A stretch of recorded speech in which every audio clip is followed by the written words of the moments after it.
And you have this temptress, shape-shifting female character, Black Widow, played exquisitely by Scarlett Johansson. She starts off as Natalie Rushman, the femme fatale assistant that Pepper knows something's wrong with. In walks this young, gorgeous bombshell and really throws Pepper off her course, you know.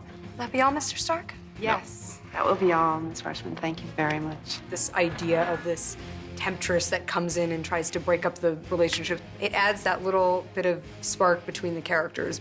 I want one. No. You sure? Yes. She turns out to be a member of S.H.I.E.L.D., and she is more of a compatriot of Tony's than a love interest. Black Widow was very, very interesting character because when she first appeared, she was not even costumed. She was this vampish kind of Soviet agent. The Black Widow, again, is another one of those wonderful characters that springs from the 60s spy genre.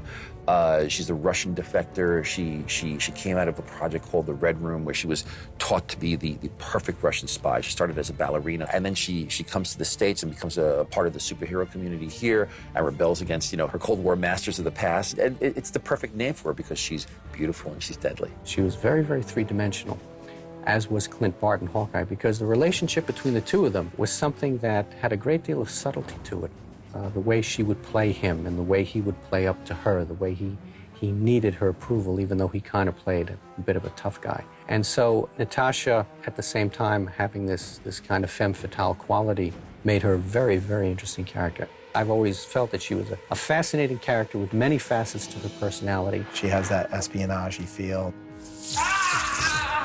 Scarlett being chosen makes her feel just really cool and sexy, but it contemporizes in a way, makes people think about the character in a fresher, younger way. It's the harder challenge with Natasha and her character was it was very much a product of the Cold War ideology. With this reimagining through the Ultimates and then the movie and then Scarlett coming in and making people pay attention to the character and say, this is young, sexy, and cool, it allows us to play with reinventing the character and kind of get away from the Cold War analogies. More a product of what's going on in the world today, which makes it a little bit easier to relate to the character. What can we say about Scarlett Johansson embodying her except that she's absolutely cool? I mean, she looks beautiful. Her moves on screen are choreographed in a way that are beautiful and ballet-like, but yet really vicious. I mean, she doesn't just, give these people a light punch to the chin. I mean, she takes people out. I think that the possibilities are really endless as far as, Black Widow's involvement with the Marvel Universe. It's just whether the fans are kind of demanding of the studio what they want to see.